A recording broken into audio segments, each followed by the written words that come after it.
Okay, so let's talk about first responder best practices. Okay, let's get off on a tangent just for a second.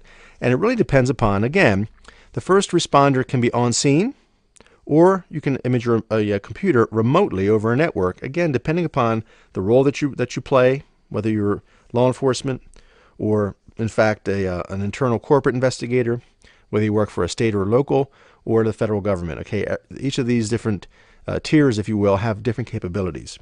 So once you're there, you need to photograph the computer, photograph the scene. Okay, it's critical to get a good understanding of how things are. Again, if you're local to that scene, if you're not doing it remotely, if you're on scene, photograph the computer in the scene. That way you know exactly from the beginning how things are laid out, how things are connected, and so forth. Then, if the computer is off, do not turn it on. Okay, if the simple act of you turning on a computer and booting it up changes thousands of files, changes the timestamps, and so forth, the last access, last modified, on a number of files, hundreds or thousands of files, just simply booting the operating system. And that can have a negative effect on your investigation. Okay, it can wipe out some things that could be extremely valuable down the road. Okay, so if it's off, don't turn it on. And then if it's on, don't turn it off. All right, at least not yet. We want to photograph the scene, make sure we have everything in place. And then if you have the proper tools, again, you can connect to that computer, whether it's USB, whether it's some other type of method, and you can image, you can right block the computer and then image it without contaminating anything. You can capture the information that's in RAM, that's in all the volatile areas that we talked about, in addition to imaging the actual disk itself. All right, so that way you can get an exact duplicate of the data that's on that computer and the state that it's in when you come across it. All right, so you don't want to turn it off if you have the tools available to do that type of imaging.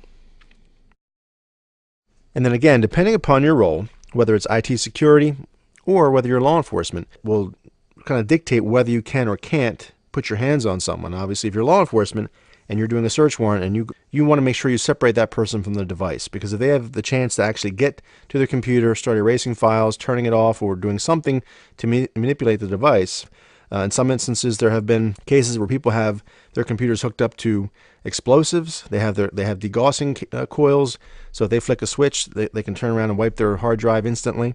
So again, some extreme cases, but depending upon your role, you want to separate the person and the computer, image it on site. Now, that's not always possible, obviously, but these types of things are kind of best practices that allow you to get, with the least chance of contamination, the data that you need in a format, I should say, that will stand up and hold up in a court of law if it ever has to go through an investigative process and it ends up in court.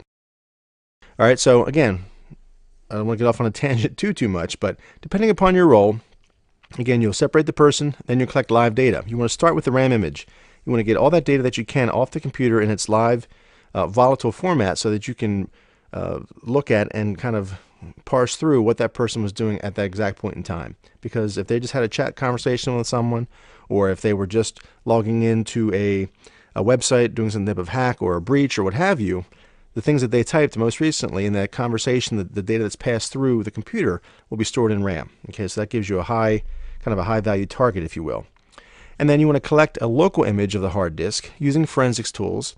And there's many tools out there. So this is really not an endorsement of any one product, but there's tools like DD, Helix 3, Encase, F-Response. Okay, there's a number of tools. Access Data is another.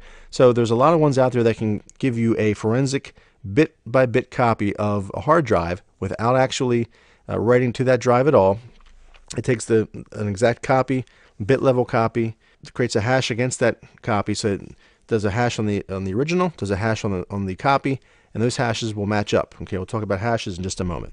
But it gives you the ability to say definitively, yes, that's exactly the same data as what was retrieved or what existed on the suspect computer. All right, once that's finished, then you can unplug the power cord from the back of the computer or remove the battery. Again, the power cord is the best way to go, or removing the battery. And I don't want to, again, go off on a tangent too much, but there have been instances where the power button has been wired to, again, a degaussing coil or some type of explosive in some cases, so that if you flick that power button, you have the potential to not get the desired result. All right, so removing the power cord, removing the battery if it's a laptop, is really the best option. That way it shuts it down ungracefully, doesn't write to the swap file, any of those things. It just shuts it off at the point in time that it was. And then once we're done, we want to diagram and label all cords, document all devices themselves, model numbers, serial numbers, etc., etc. Okay, that part of an investigation is very time consuming. It's certainly not the most glorified part of the investigation, but it is critical because all of those things need to be documented properly so they can be reconstructed if necessary, or at least very accurately describe the scene as you found it.